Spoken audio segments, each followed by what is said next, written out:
Merci, Monsieur le Président. Oui, alors, dans vos interventions, et notamment dans vos propos liminaires, on évoquait le sujet du comté. Moi, j'aimerais qu'on y retourne 2 minutes. Parce que dans les échanges que nous avons, on le voit pour faire évoluer. Alors, il y a ceux qui croient aux États généraux de l'alimentation, ceux qui n'y croient pas, ceux qui pensent que ça va être par le rapport de force, ceux qui pensent que ça va être par le dialogue, ceux qui pensent qu'il faut une loi. Et vous avez rappelé, il faut une loi. Comment fait-on pour le comté? Donc, vous avez rappelé que ça fonctionnait plutôt très bien, pour encadrer les prix de sorte que les revenus des paysans soient garantis dans une économie de marché qui est livrée à la loi de la libre et non faussée concurrence. Donc si on sait transposer le modèle du comté dont vous avez effleuré tout à l'heure le sujet à d'autres pans de l'économie, on va tous gagner beaucoup de temps et je pense que c'est plein d'espoir. Merci, vous répondez, puis on essaiera de prendre une dernière question ensuite. Pourquoi ça marche dans le comté? Parce que y a des paysans, enfin, il y a des acteurs de la filière. Bon, après, c'est une filière qui est de qualité, restreinte, et qui n'est pas évidemment élargissable à tout le territoire. Cependant, il y a une conscience de filière historique dans le comté, une culture de la filière historique où a été imposé par les paysans qui possèdent les outils de transformation de leur lait. 75% du lait est transformé dans des coopératives, des petites coopératives.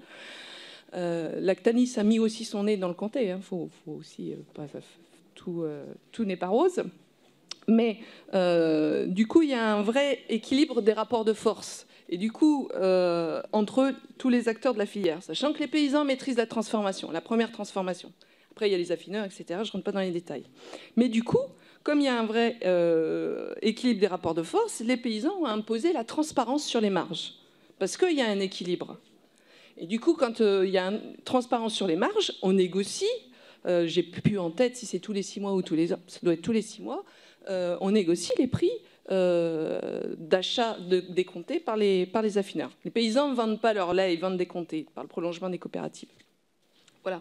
Mais du coup, là, il y a un équilibre qui se fait parce qu'il y a une culture de la filière, il y a une culture de la qualité et on continue au quotidien à combattre l'intensification, malgré tout, et les dérives qui existent dans la filière comté.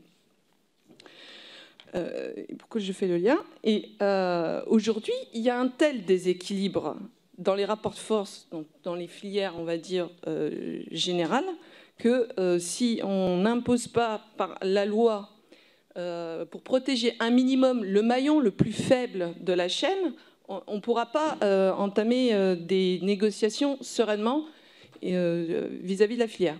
Après, Sapin 2 avait soulevé l'idée qu'il y ait un point sur la transparence des marges dans l'agroalimentaire, sauf que c'est une... Je ne sais plus, tu as dit les mots tout à l'heure, Victor, mais il n'y a rien d'obligatoire.